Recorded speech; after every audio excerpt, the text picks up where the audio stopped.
Peggy 12.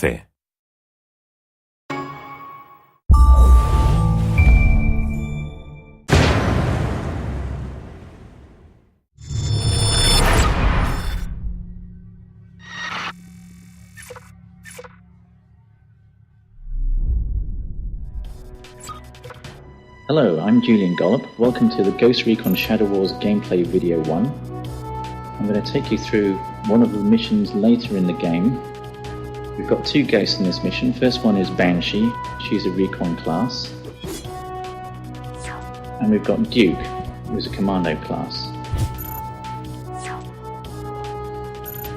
Our objective is to get to this door in the end of the corridor here and open it.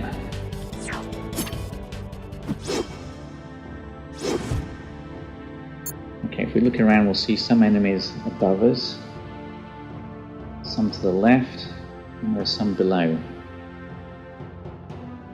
Fortunately, our guys are armed with some pretty heavy weapons. It's a turn-based game, so I'm going to select Banshee here. I'm going to move her up to attack some enemies on the left. The green squares indicate all the positions that I can actually shoot from, so I'm going to move to this position. Select attack. For a choice of two targets, this one or this one. The bar above the enemy's head indicates possible damage. Red is certain damage, and the orange part is possible damage, and the green part is what is going to be left with. So let's select attack and see what happens. Okay, he's taken 12 hit points damage, he's half dead. Banshee has finished moving, so I'm going to move over and select Duke. Again, the green squares show where I can attack from. I'm going to bring Duke up near to Banshee. Select attack. Now, if I select this target, there's a possibility that I'm going to kill him. The orange part of the bar above the enemy's head indicates possible damage, so he may stay alive. This guy I don't stand a chance of killing. The red lines indicate possible return fire. I'll show you what that means in a bit. Let's just go ahead and attack with Duke.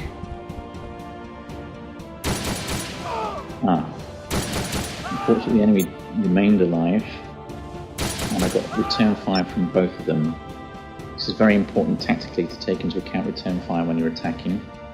At the moment it doesn't matter too much because my guys are very tough, and Duke is taking just a little bit of damage. Banshee nothing yet. So let's end the turn and see what the enemies are going to do.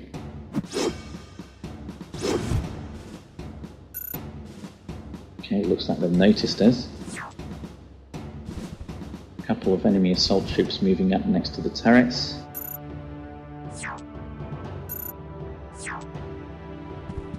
Another assault moving in close to reveal Banshee. The other one attacking Banshee. Normally Banshee cannot be attacked directly because of her camouflage, but if an enemy moves next to her, she becomes revealed. Okay, we've got the gunner drones moving up to the south. Enemy commando. And above us again another enemy commando unit. Some assaults.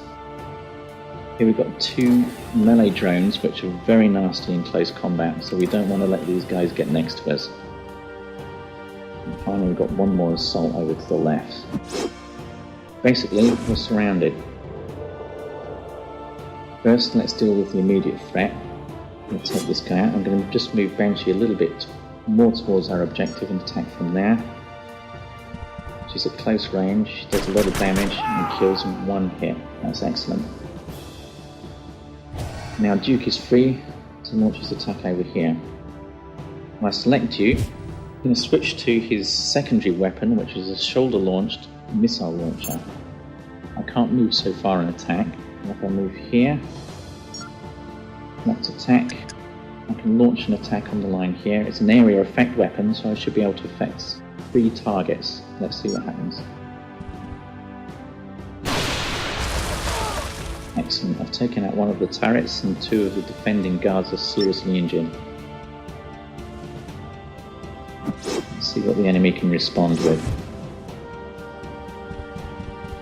Assault's moving up closer, but they're not in range to attack yet.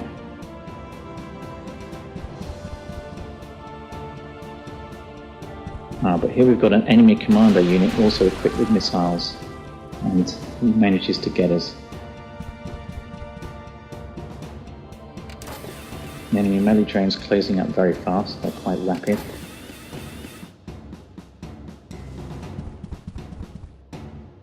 So now I've got to be careful. I'll stick with the main objective. I'll get Banshee probably to attack the guys over on the left.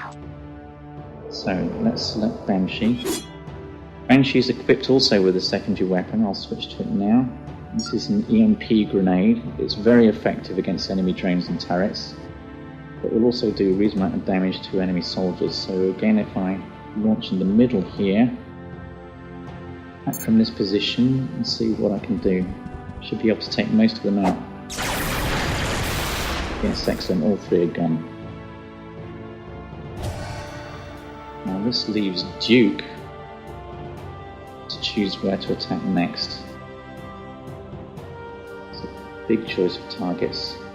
And now I will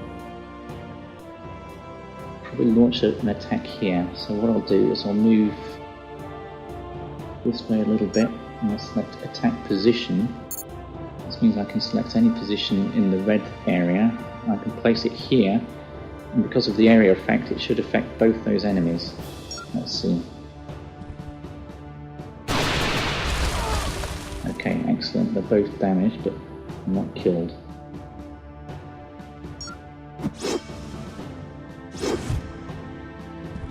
Finally, an enemy assault's got up onto the main passage. We'll exchange of fire there. Gunner drone, which is quite nasty, is approaching rapidly. Another enemy commando with a missile launcher. Meanwhile, the enemy commando is still launching missiles at us. Duke is under really heavy attack here. We don't want these melee drones to get next to us, so somehow we're going to have to deal with them.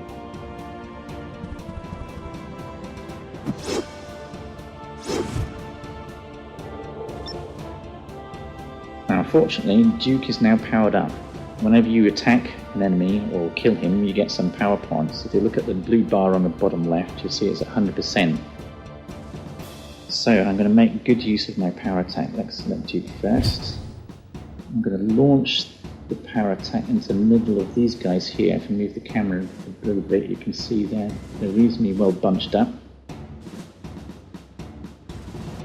Get some return fire from that position. Maybe I can move here, I won't get any return fire. Now I'm going to select Wide Impact, which is Duke's power attack. This immediately extends the area of effect, and it will also do more damage, so I should be able to do quite a lot here. Let's see. So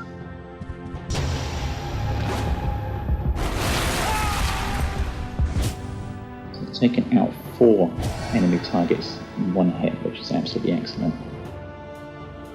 Okay, Banshee is now clear to get to the door. So let's get up towards the door here and see what happens.